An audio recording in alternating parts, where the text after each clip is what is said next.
Hello, ladies and gentlemen. This is Nova. Just putting up another episode of Stellar Impact, episode 2. Let's get into this real fast here. In this one, I am playing as a support role with Anti-Kami and Aquila, I guess is how you pronounce the name. Support role is pretty self-explanatory on what you're supposed to do with that role.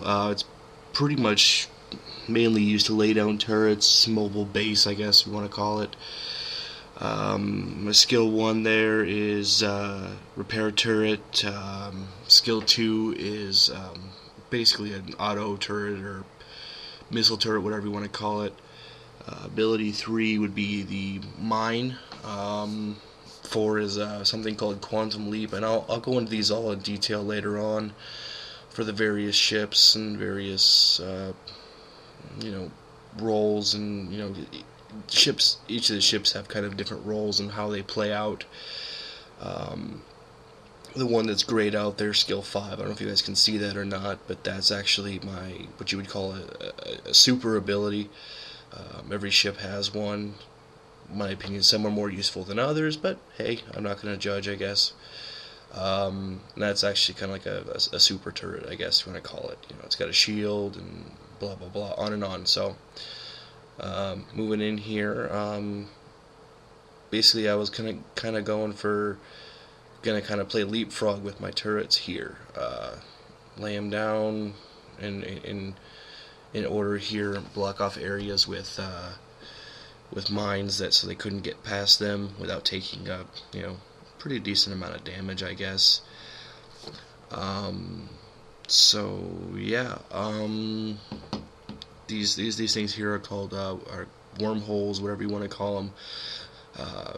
They're basically quick transport from a base gateway to the middle, or wherever they may be, map area. Kind of like a forward deployment, I guess, if you want to call it. Excuse me. Playing with my buddy of mine's on the other team there, Frantic Lemon. Yeah, he's interesting. I don't think he died one time, or maybe one, but very few. He's pretty decent. That right there is Aquila is playing as a destroyer, and I believe the other guy is playing as, let's see here, a cruiser or a dreadnought, another heavy capital ship. Supports, or my class, the support ship is not designed for direct combat. It's meant just like how I play it, which is to kind of move up in the base, but that's, if you utilize it any more direct, you're going to be in trouble. It doesn't have the health pool or the damage that needs to be done to really do it, but it makes up for it with the ability to lay down repair turrets to repair your teammates, and as you later upgrade them, also repair your other turrets as well. Ooh, look, there's a kill. So, yeah. The only reason we do end up winning this, and the only reason we kind of win it is because the other two guys in the team, besides Frantic Lemon, this is a 3-on-3. The other two guys are either new or don't know how to play the ships that they're trying to play as. So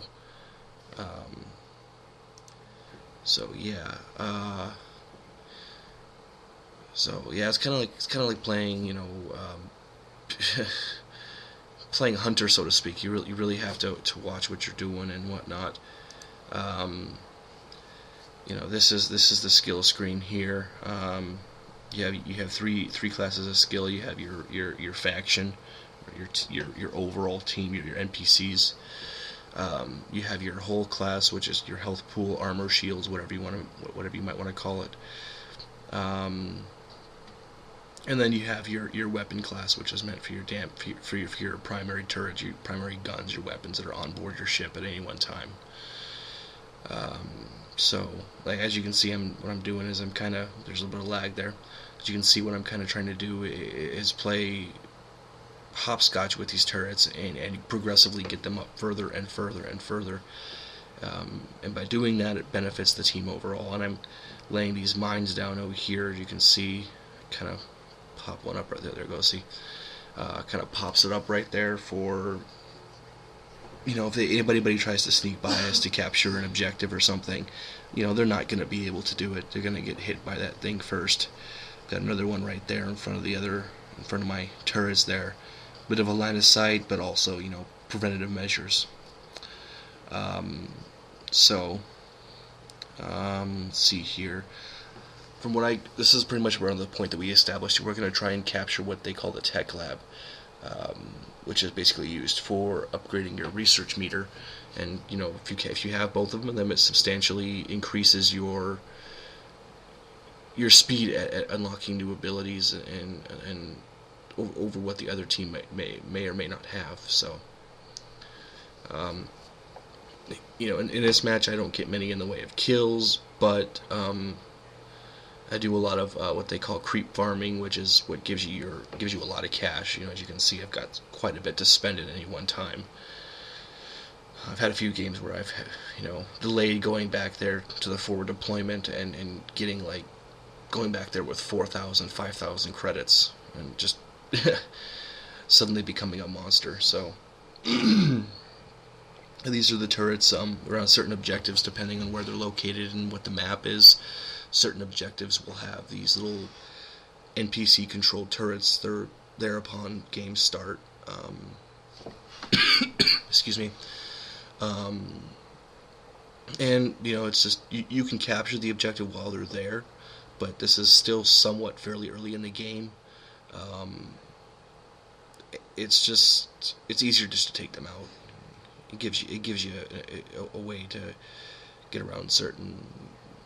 It opens up the battlefield for you substantially. As you can see, by moving around the repair turret, it keeps my auto turrets repaired, but it also keeps the teammates, as you can see there, Achilles healing up. The yellowish green bar is what they call structure or immediate health. The gray bar is armor, and the blue that surrounds that is the shield. Typically, depending on what you're playing as soon as your shield goes down, you want to kind of retreat, unless you're playing as like a cruiser, for example, is your tank role. They have a substantial amount of armor, a substantial amount of health. But as a support, we're just going to play safe here. There's the enemy artillery. Like I said, the artillery and the other guy, I think he's playing as a dreadnought. Thoran and somebody else, I can't remember the guy's name, are I'm guessing fairly new. They were rather disorganized. Frantic Lemon was pretty much the only one that was really being on the immediate offensive side of it all, really causing, not really causing havoc, but impeding the advance of us into the enemy base and into their base area.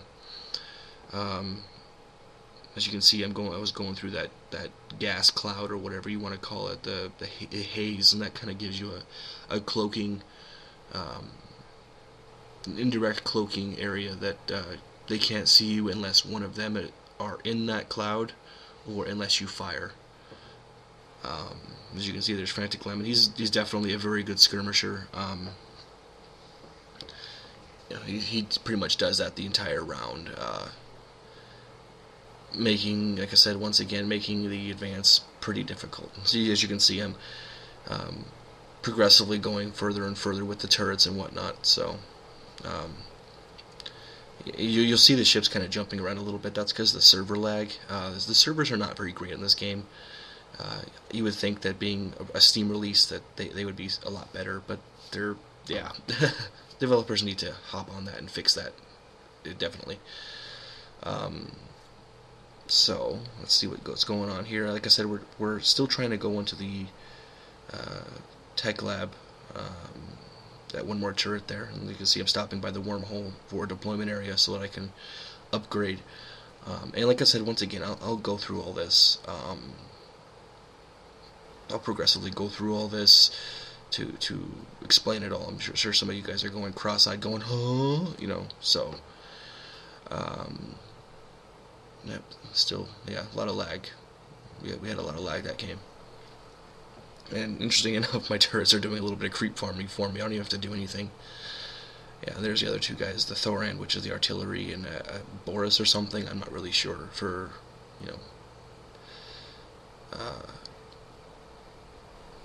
for their other ship. So somewhere around this point, the artillery actually fell back and was going down around the back area here. You'll see that in a minute. It's large asteroids. You can't go through them without taking immense amounts of damage. And the artillery was bombarding them, trying to make a hole into, a back door, so to speak, for us. Those large asteroids are the only ones. The smaller ones you see around there, they're like a debris field. They cannot be destroyed. You won't take as much damage going through them either, but, so you always want to avoid these large asteroids at all costs. Still give you immense damage. So I'm going to try and do my best here coming around using Quantum Leap, which is kind of like a jumper. Using Quantum Leap to be able to divert the attention, or at least stall the artillery and push him back. I laid down a few turrets here just to, stall the inevitable, which is either I'm gonna die or we need to fall back. So, which is what ends up happening. I do believe I end up dying here. Yeah, I do. Thor and the artillery got me pretty good. I think he criticaled me or something, because I was almost at full health before he killed me. So there they are, taking out my turret. Like I said, once again, kind of just stalling the inevitable. Right after this, we quickly start to push forward again. They captured the tech lab. We recap that. No big deal. That was just a stalling measure. We go up to the planet here fairly quickly. Just give it a minute. I lay down a mine just to make sure that they can't do it again. As soon as they go in there, they'll take some pretty hefty damage. Alright. So, as you can see, my teammates and the creeps are both pushing forward onto the planet. I come over here. I finally unlock my ultimate. I lay it down a couple of turrets. My ultimate. We just kind of camp here, and before lay a mine up there so they can't sneak by. And there's surrender. There it is. There's the surrender. They finally gave up. So that is Stellar Impact for you. Everybody have a good day.